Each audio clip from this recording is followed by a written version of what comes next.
Hey though, everybody! A little bit of trapeze. Oh man, what a great group. I'll tell you what, got some memories where that one's concerned. But anyway, hey, that's just my story. What's yours? So good to see everybody. Let me just speak favor over all of us this fine Friday, whatever it's morning, afternoon, whatever it may be. May it be your best day. Make it your best Friday ever. That's what I say as he continues to look around there, push all the buttons, and go, all right,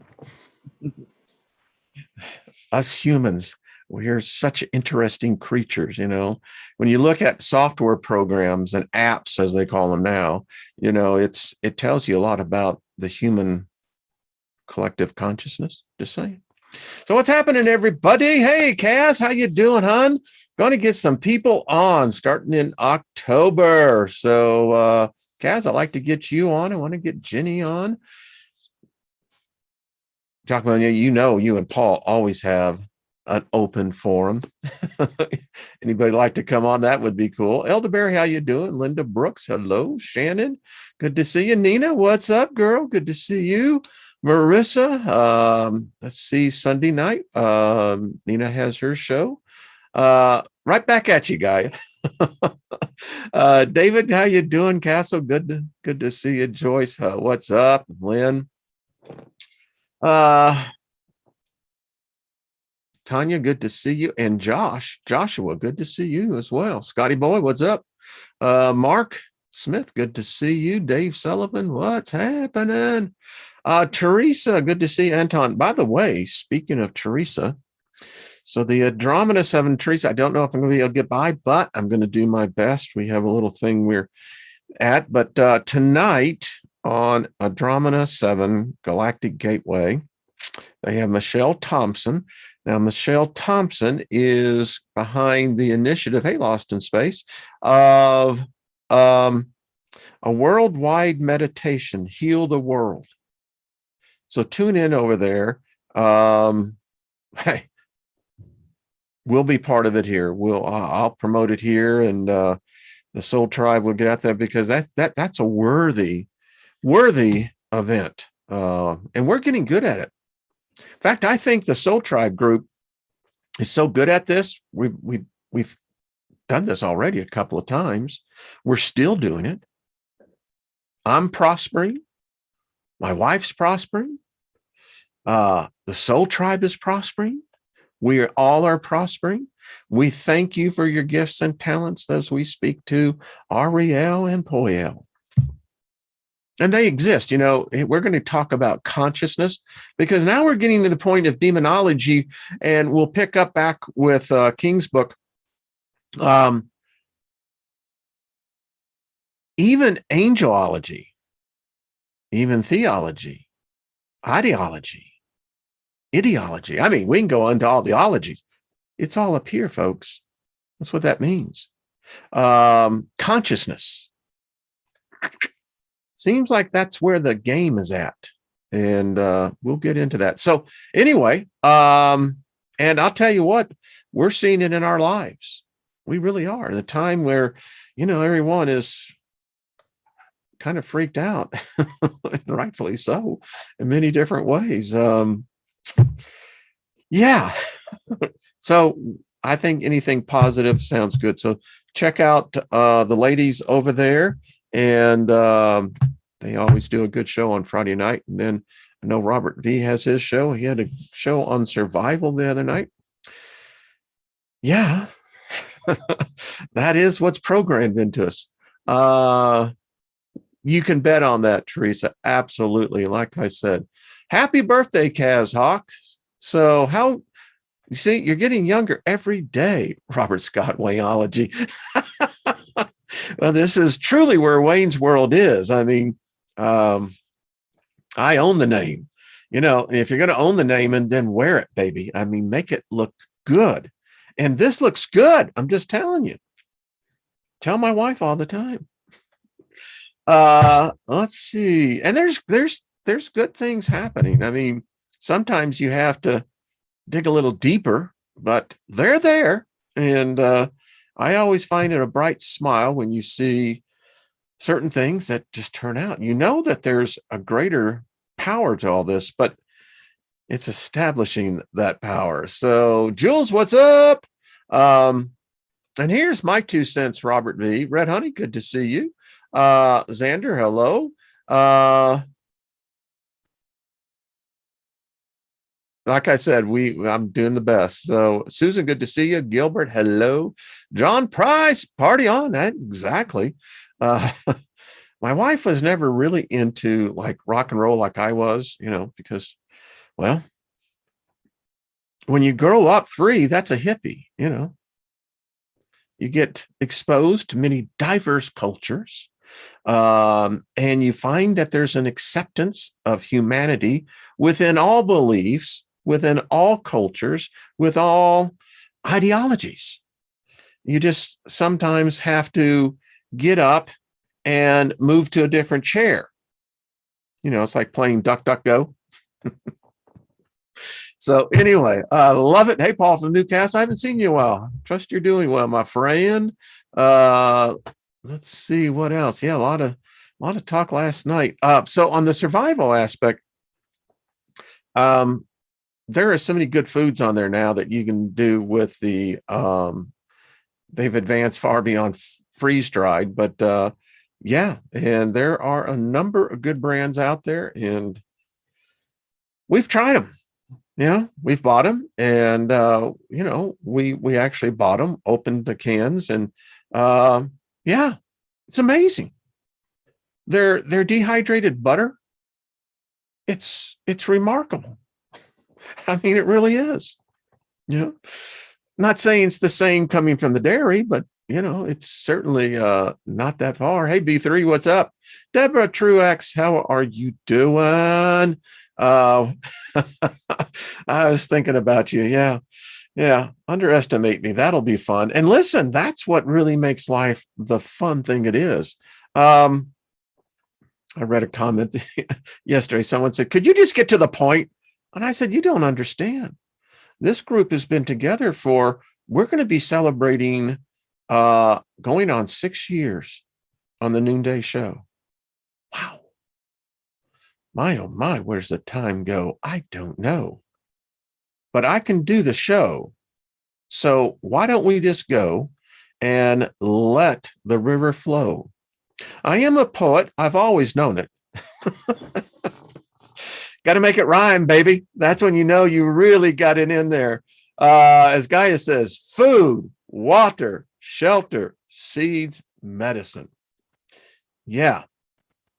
It's interesting. I awoke this morning at 4 a.m.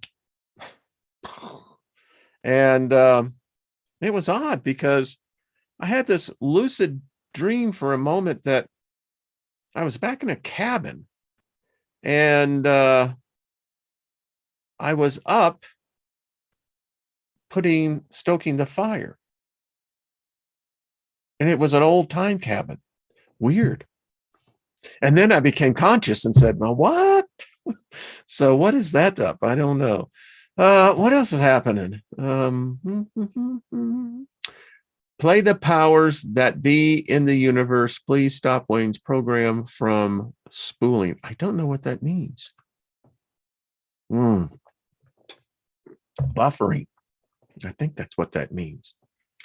It's insane that we press conference every 2 days and our officials keep saying that, yeah, yeah, there are a lot of nuts. There's crazy stuff on that. So did the thing. As I was telling him, I can see the comment. I said, we like coming together. We kind of hang out. It's kind of like a coffee shop, just hanging out. You got people over there reading. You got others up there on the stage, playing a set on the acoustic guitar. Most likely we can put Kaz Hawks up there. And I don't know who's really the barista here, but, I think we got everything that you could possibly ever want. And then some.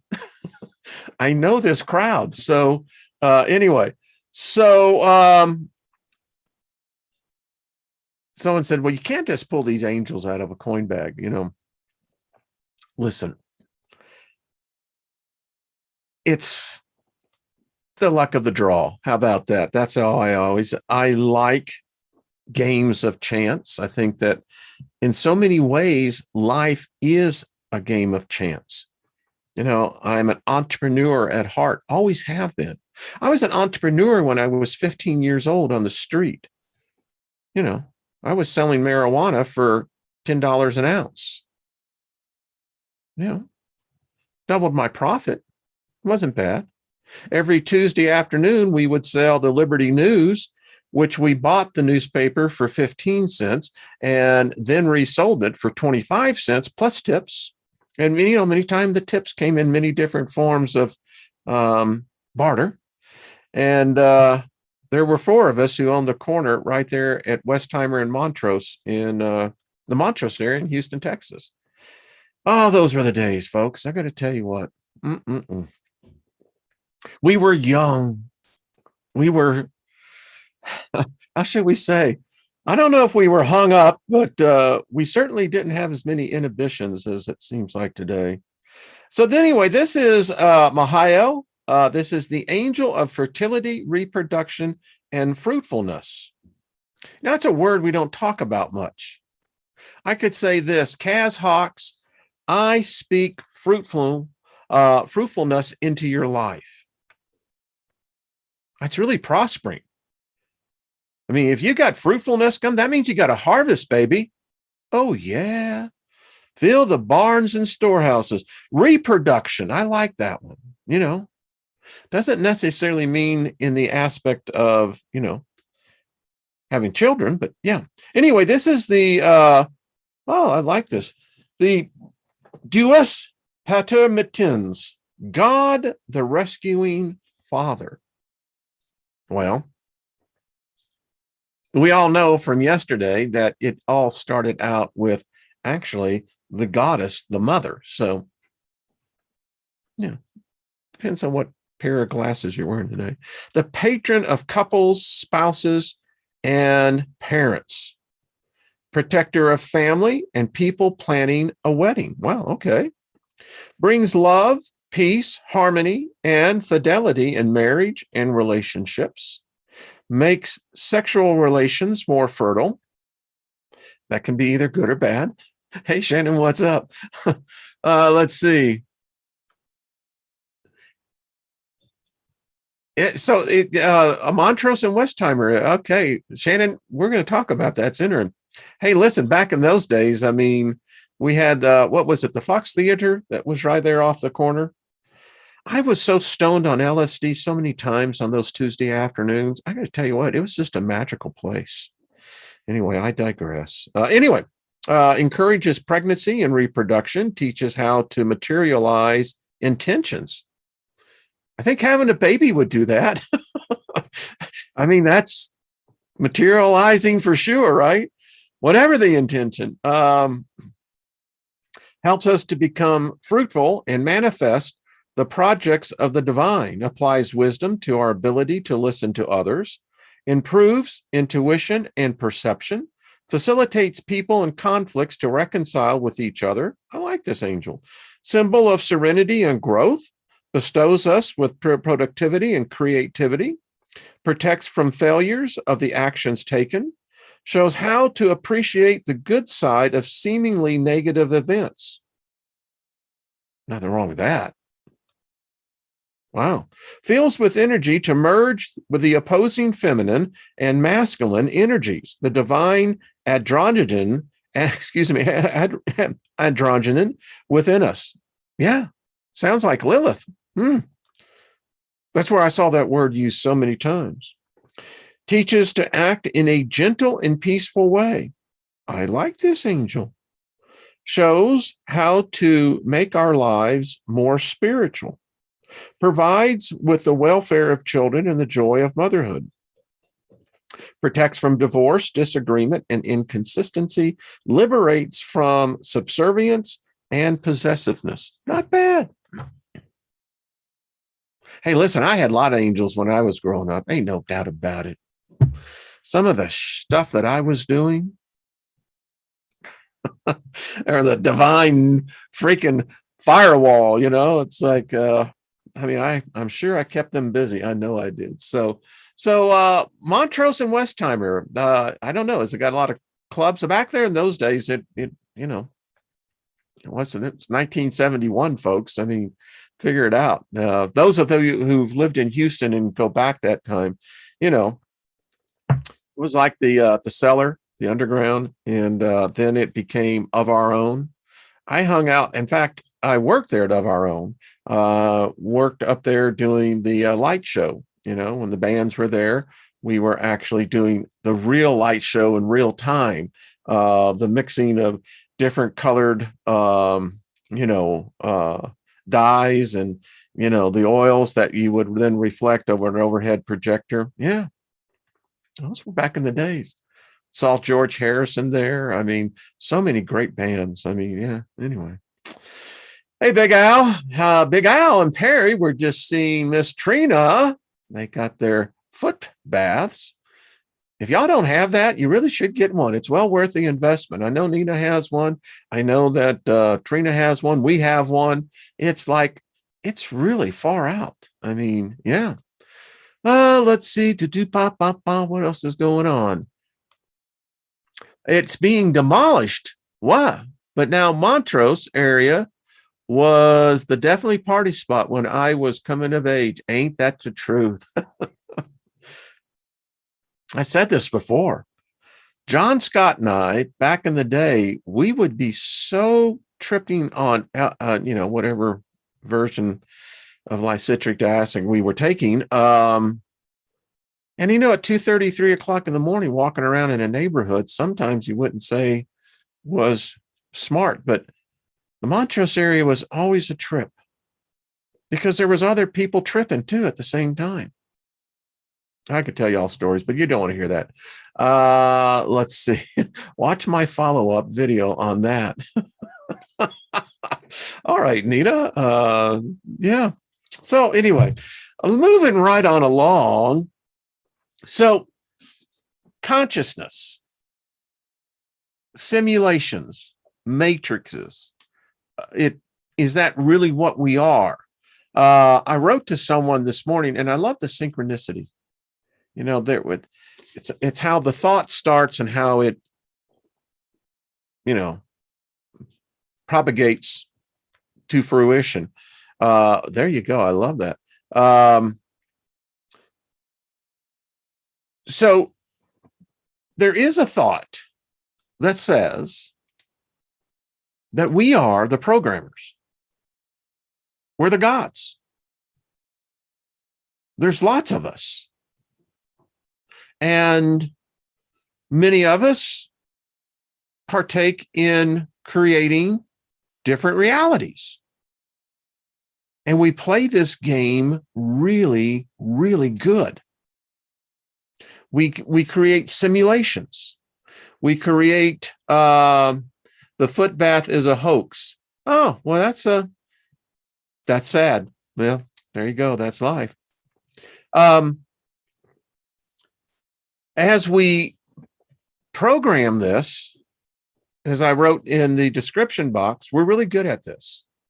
We set the program with birth, life, death, incarnation, resurrection, ascension. I mean, it's really good. And you go through the whole cycle and then you do it over again. It's like Trina said, we're in the, you know, figure 8. But if we're the authors of the figure 8, then means we're also the authors. But this may be a playground for us. Means that probably all of us are nothing more than avatars in a simulation of where we're in this thing because it's better than being bored. Boredom is, well, it's the last thing you want to be as a god. Boredom is akin to death because it's the place where sometimes they say boredom becomes death, but then out of the boredom, rebirth. And then here we go again. But let's take a little depth. I did this um, a while back, and it's interesting because when we go back and I look at this and I go, we were really quite onto something here. The universe in our life, is it a computer simulation? Can it be possible? The odds are saying yes, it is possible. By the way, do you know that there's no actual pictures of the universe? Simulations. But anyway, there is a physicist, professor, and he speculated that if you look at everything, you look at nature, there seems to be a distinct pattern virtually in everything. And if you look at this pattern and you look at it closest, you find out it appears to be the actual fabric of what we call reality. And he proposed that we really are nothing more than in a simulated world. Well, that implies that if we're in a simulation, then what is the real? So the question has always been, well, could you actually test his hypothesis? And actually there is. It's called the constraints in the universe as a numerical simulation. The physicists, being devotee and Savage, outlined a possible method for detecting our world that is actually a computer simulation. Physicists have been creating their own computer simulations of the forces of nature for years on a tiny scale and the size of the atomic nucleus. They use a three-dimensional grid to model a little chunk of the universe. Then they run the program to see what happens. This way, they have been able to simulate the motion and collisions of elemental particles. But these computer simulations, as Professor Bean and his colleagues observed, generate slight but distinctive anomalies, certain kinds of asymmetries. Might we be able to detect that some distinct anomalies are in the universe itself, they wondered. In their paper, they suggest that the closer look at the cosmic rays, those high energy particles coming to Earth's atmosphere from the outside the solar system, may reveal similar asymmetries. If so, this would indicate that we might, just might, ourselves be in someone else's computer simulation. This is the paper by Nick Bostrom that really set this whole thing off. The paper argues that at least one of the following propositions are true. One, the human species is very likely to go extinct before reaching a post-human stage. Two, any post-human civilization is extremely unlikely to run a significant number of simulations of their evolutionary history or variations thereof. Or three, we are almost certainly, all of us, living in a computer simulation. It follows that the belief that there is a significant chance that we will one day become post-humans who run ancestor simulations is false. Unless we are currently living in a simulation, a number of other consequences of this result have also been discussed. And here is the hypothesis that you look at this. You look at the simulated intelligent hypothesis. If you grow an evolving intelligent in a simulated environment, it should, given enough time, deduce, infer, and observe that its environment is a computer simulation. This should then lead us to the sim situation. You cannot evolve an intelligent life form in a simulated environment, and at the same time keep the simulated nature of that environment hidden indefinitely. Then three, the savvy inevitable. Nearly all scientifically robust life forms eventually figure out their environment is a computer simulation. So now this gets into the question where we look at angelology and demonology. Are we saying then, if they can influence our consciousness and our perception of good and evil, right, wrong, what are we dealing with? Is that just another program? Is that what we're really dealing with here?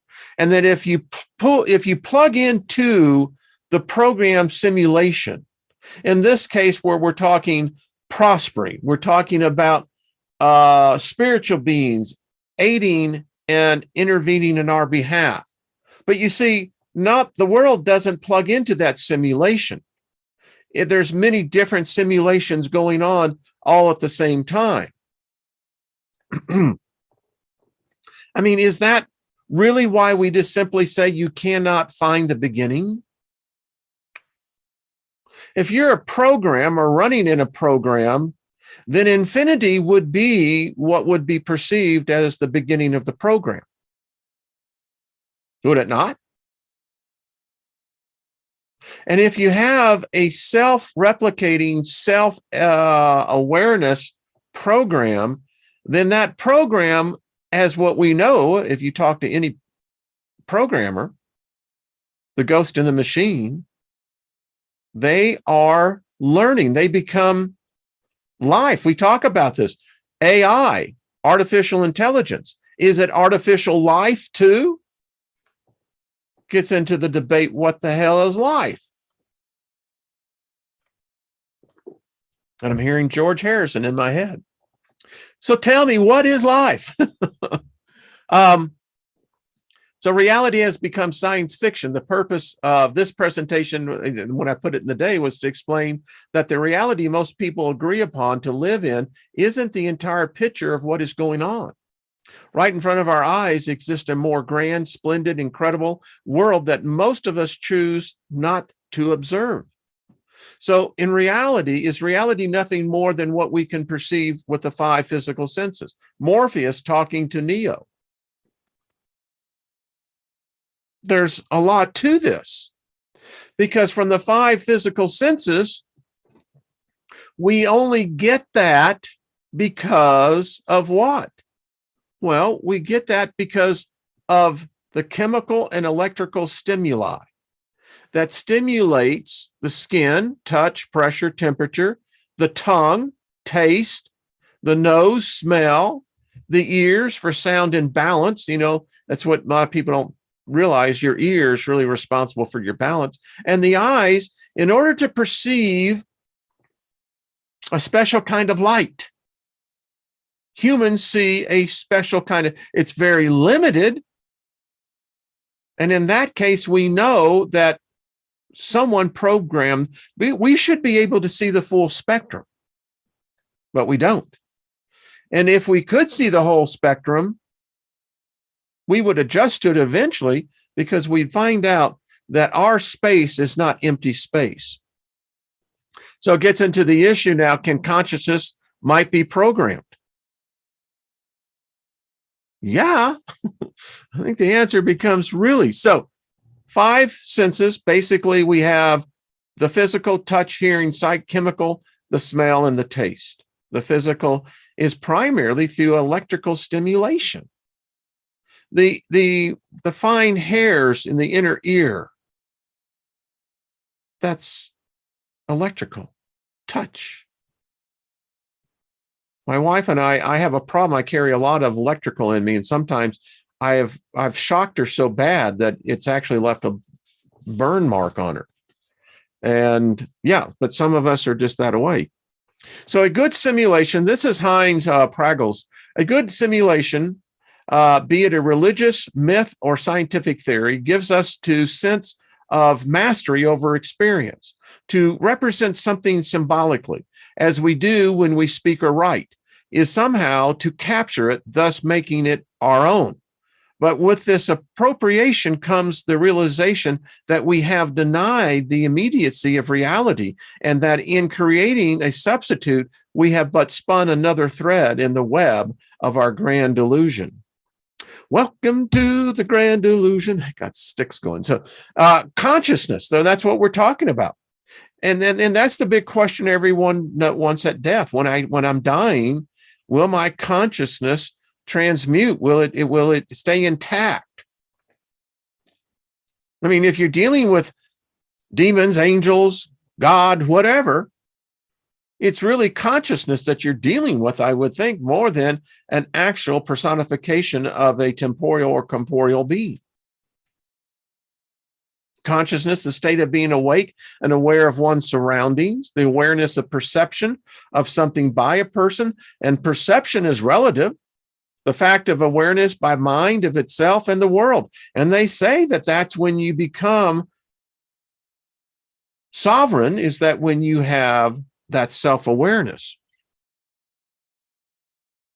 And you have media conscious, the content that uses alternative modes of thinking, integrating spiritual, experimental, and contemplative ideas with methodologies drawn from modern science to explore and understand the human condition and the ways in which individuals can align their spiritual, emotional, and physical beings to live in harmony with themselves, and others on the planet. The reality is our conscious mind is only 12%. That 12% analyzes, thinks, plans, and contains short-term memory. Then we have the critical mind, is that it's basically the boundary between the subconscious mind and the conscious mind. This is, of course, a theory, but subconscious mind is 88% of the constant. Our subconscious mind never sleeps. The superconscious mind, they say, never does. But it's within this that contains long-term memory, emotions and feelings, habits, relationship patterns, addictions, involuntary body functions, creativity, development stages, spiritual connections, and intuition. I was meditating and I began to think to myself, I know within my body right now that there is cellular regeneration taking place. I know that for a fact. But the thing is, I am not consciously aware of it on the cellular level. And at the same time that I'm being reborn, I'm dying. Because I have tens of thousands to hundreds of thousands of cells each day. The balance is to have those cells to continually regenerate. But the reality is we're all living and dying in real time. Got into the aspect of what consciousness is. There's many different aspects of it. There's identity, type A, type B. It just goes out there. And again, all of us are in these different stages. It's interesting. Instead of looking up into the sky, you're actually gazing down into the infinite cosmic abyss, with only gravity holding you to the surface of the earth. Maybe does that transfer in death? Does gravity hold spirits? Are spirits ruled by the physical laws of gravity? I don't know. It would seem so, because all the ghost footage I see and you hear, apparently ghosts like to make footsteps, like to bang on doors. My question is, how do they know where the floor is at? I don't know these things. It's so the simulation theory, Elon Musk, chances are we're all living in a simulation. He's known for that. Talking about Nick's theory. The view of human nature as a person's perceptions are based on his or her way of reacting to this. That's the interesting thing, is that us spirit beings, we're involved in an environment where Lester Summerall taught this in one of his classes. He said, in the classic scene of demon possession, in true cases of demonic possession, he said, you will find many times that the demon cannot handle the amount of stimulation that a body takes on all the time. That as a ethereal being that comes into a physical body that really has not adapted to the conditions of the body, that the spirit of that demonic being, and I guess angels, if demons can possess people, angels can do the same thing, is that it becomes the overload of sensory. sensory overload takes them and makes them act crazy. It gives them supernatural strength. They can do facial distortions. They can do bodily remolding, literally the skeletal. It's quite fascinating when you see what happens when you have these two polar opposites of physical and the ethereal coming together. Particularly, it takes us, think about it. It takes most humans at least 2 years to fully adapt to these bodies. Weird, isn't it? There's the development theory that says provides a set of guiding principles and concepts that describe and explain human development. Some developmental theories focus on the formation of specific qualities, such as the Kohlberg's theory of moral development. It's a question that, in demonology, that in even the angel lore is, all right, so let's just put aside this good evil. So what really dictates morality? Morality being the ability to decide between good and evil. You think about that, that puts us in an interesting position, because only a God could be put into that position. I mean, if you want to talk about the development of morality, then it would be predicated particularly upon one person's perception of what good and evil is. And now we're chasing our tail once again. But yet, within human society, morals play a big role in what we call character. Now, in the study that I'm really, as we're getting in the study of demonology here, even with the angels again, what is their character?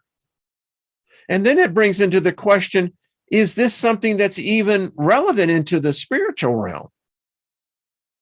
Do we carry our morality with us?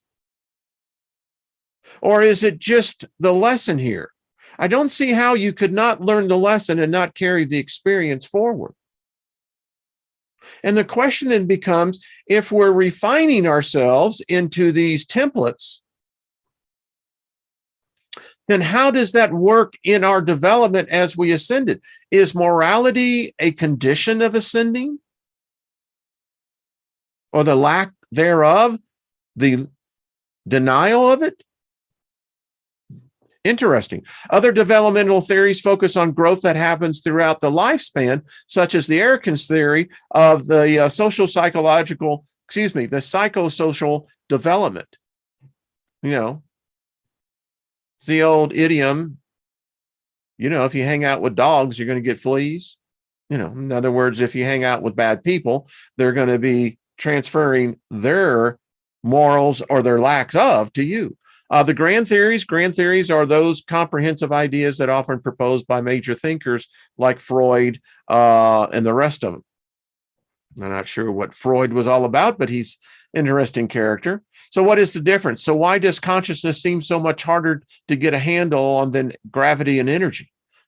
I mean, physicist Einstein didn't want to deal with consciousness. I think he was quoted saying, that's that spooky stuff. You know what? Kind of right.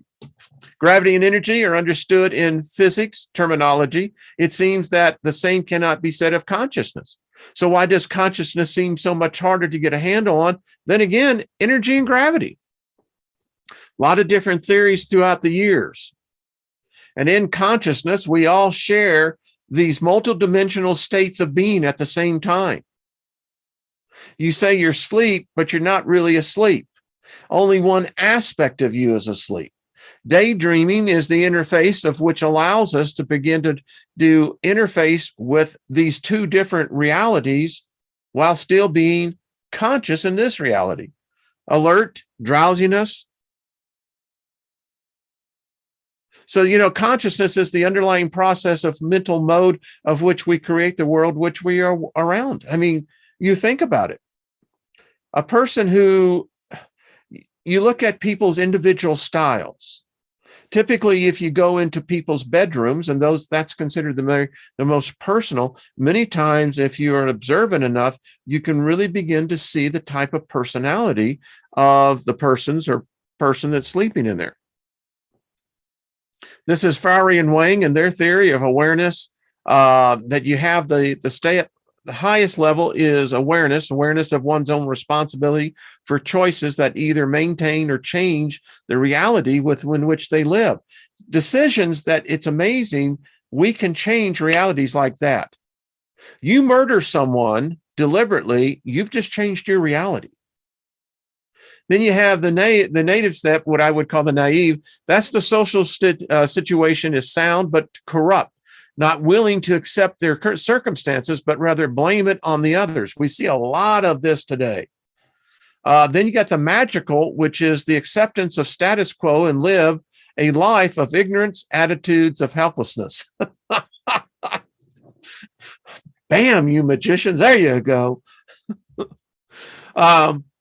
Critical consciousness, learning to perceive social, political, economic contradictions and to take actions against oppressive elements of reality. Well, isn't the study of spiritualists the same thing? It's a little bit more difficult because we're dealing with intangibles here. You know, the reason why I was so good at selling post-production, high-end computer graphics is that I have the ability to articulate an intangible into a tangible concept.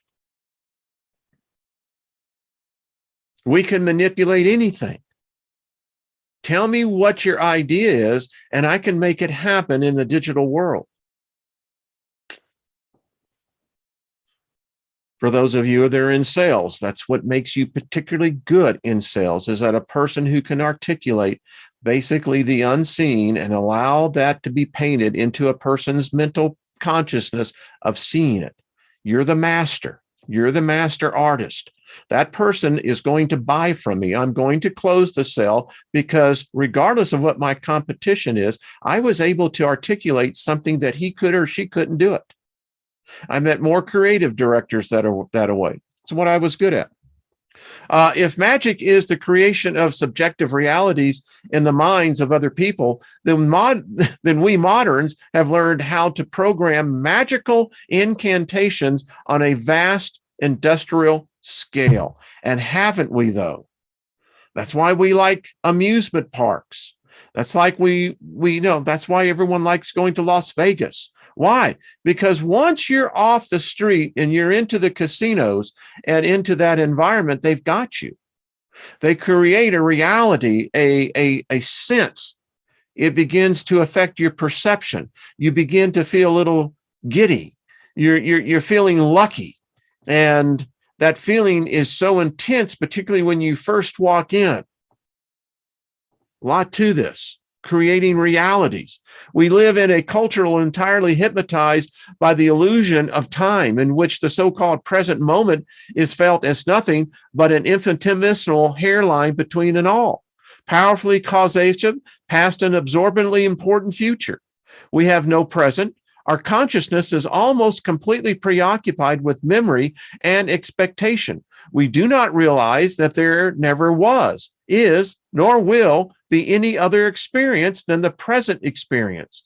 We are therefore out of touch with reality. We confuse the world as talked about, described, and measured with the world which actually is. We are sick with the fascination of the useful tools of names and numbers, of symbols, signs, conceptions, and ideas. Alan Watts, my mentor. Hey, David Barry, how you doing, brother? So real freedom, think about this. When we talk about free choice, will, they say is that when you awake in the matrix and realize that you are trapped inside the greatest of technology, that's where you begin to realize that God is artificial intelligence and you are programmed code freedom, not to exist. You see, I think the fear is with many humans is that they don't realize God, no matter what your perception of God is, it is an artificial intelligence. It's not our intelligence. We've got nothing to do with it. That's why it's impossible to ever please a God. That's why you must have servitude to God, because really you're just surrendering yourself to a construct that is artificial in its complete base of reality. You're trapped for all eternity in a simulation.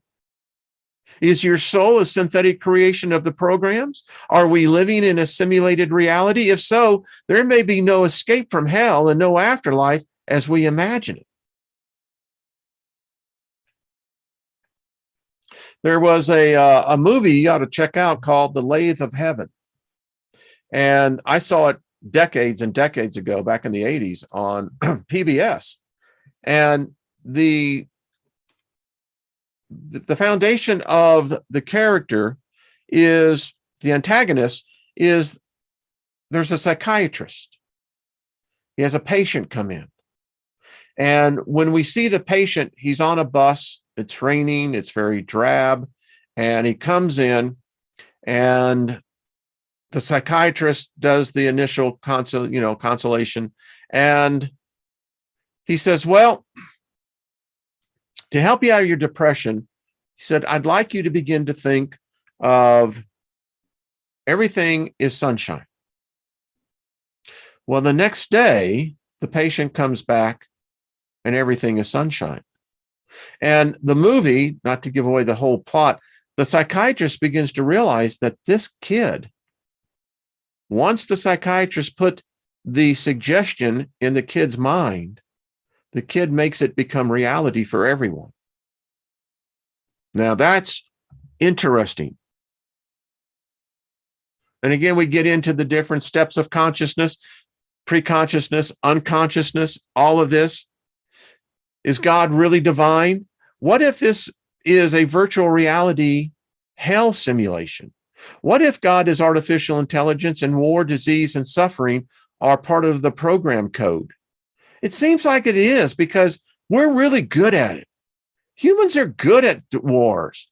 We're good at diseases, whether they be bioweapons or whatever. And humans love to make other humans suffer. Humans are the most cruelest. They're even more crueler than animals. Animals don't torture one another. Humans do. And sometimes it's in the form of passive aggressiveness, that you're only living with a psychopath, that you're in a living hell, but you can't seem to break the code. Your relationships always have a repeating pattern in them. Your ancestry has a repeating pattern in them. How do you alter the code? Can you alter the code? It appears that we're trying to. Even our DNA is being altered. This is a fact. So what is the realm of death? Is it just another simulation? Is that what it is? Is it that when you go through that point of light, that intensity of death at that very moment, are we then basically jacked into the matrix and a new code put in, and this is what we perceive the afterlife to be? It would seem. We've talked about how do you determine reality. Evidence shows that the universe is nothing but a huge circuit board. You look at the electromagnetic fields that go through the universe, looks exactly like the processing board. The question is, who are you really? Is these just avatars? Are these avatars programmed to have either longevity or shortness of life? Are they pre-programmed that you're going to encounter a life of where you seem to get through life like you can do crap that gives other people's all sorts of diseases, but you just continue to cruise right on through until you decide? Is that a program? Do you carry that code with you at that moment of instantaneity of awareness of thought? Does the program come with us? It appears it does. Seems like we have this. Everything is a simulated reality. Do we live in one true reality or in one of many simulations? The answer, statistically speaking, is that we're more likely to be living in a simulation again. It's all there. Artificial intelligence, computer simulation, reasons for making computers smarter. And isn't that what the human consciousness is? From the minute we're born, we're constantly reprogramming, or literally we're reprogramming the operating system that we come into this realm with. It answers the question why some are more adept at reprogramming themselves where others seem to be held back. And if you look how we think and how we began to do with computer science, computer theory, it follows the same pattern. Every human has written every computer program that's here. Does that imply that an invisible artificial intelligence programmed us? Our bodies seem to have an autopilot function to them, which implies that the body comes with its own preloaded operating system. Does the consciousness have the same thing? These are actually the equations for simulation. And so I won't get into all of this because it's very long. It was really quite the program back when I put this together, because it really finally comes down to the point, and I see that my time is ending. It really comes down to the belief system. Give me 1 second, folks. It's interesting for me. I find it fascinating. And as I went back through that program was like a 3-part, I think 2-part series, but maybe 3-part. If you use that and apply it to what we're studying in this course of demonology, the angels, then if consciousness is truly the interface that allows 2 different programs to communicate, they're integrated. And once a program is integrated to the other program, they work in synchronicity. They work in tandem. And if you build a node, then I can take in and I can assimilate and integrate many other different programs, many other different forms of consciousness. And so if consciousness is in fact transferable at the point of death, and if consciousness is in fact the common denominator into the spiritual realm, that all spirits carry their consciousness with them. Doesn't mean that consciousness is spirit, doesn't mean that spirit is consciousness. It appears that we either create one or we're given one. Don't know. But it would appear that this is how we tap into other consciousness. Some consciousness can be overbearing. I'm sure that that's very prevalent in the spirit realm. We've all met people in human lives that their personalities are overbearing, too much, you know?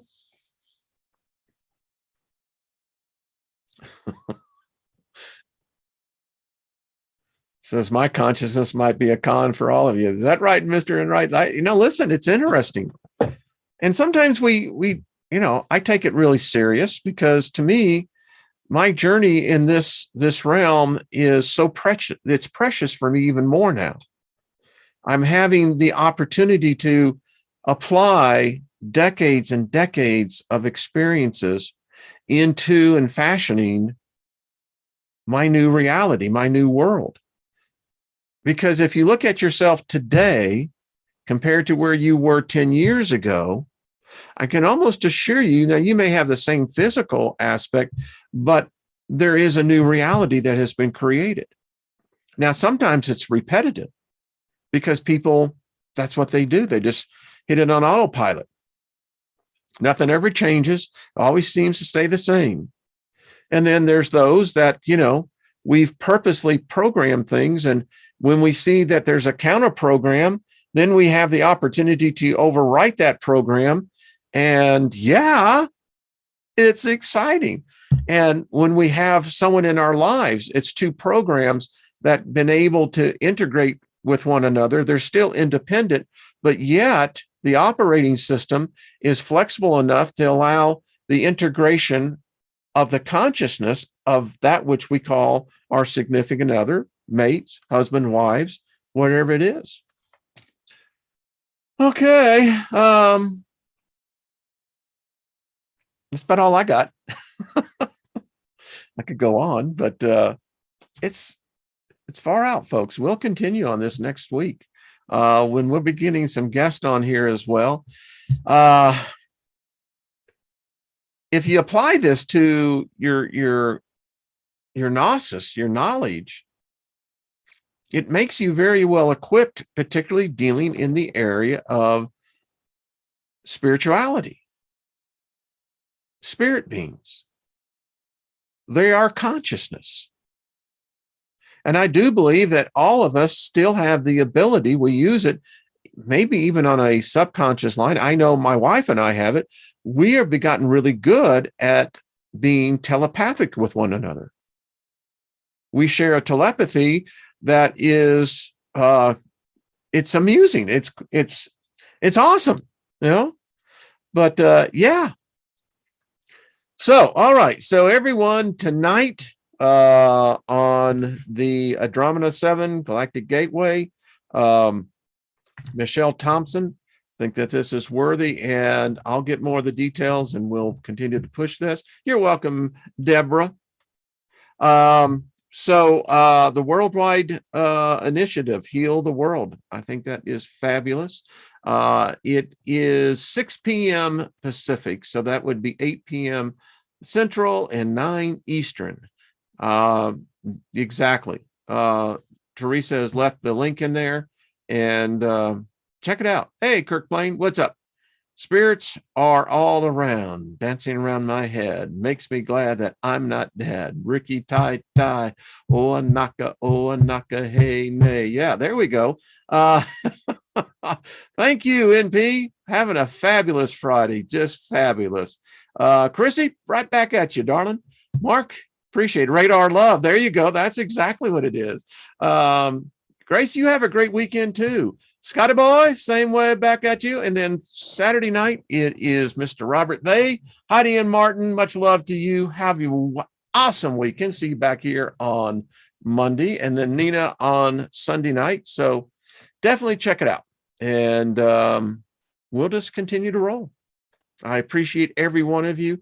You have made this journey so much more better. And I thank you. Owe you a debt of gratitude. And the best that I can do is just respect your time and make the most of it when we all have time together. Big Al, I love the, I do too. I'm right there with you, brother. Linda, good to you. Great, we're back at you, hon.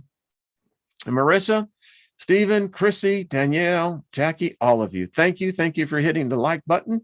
And we'll be talking real soon. All right. Much love, everyone. Bye-bye.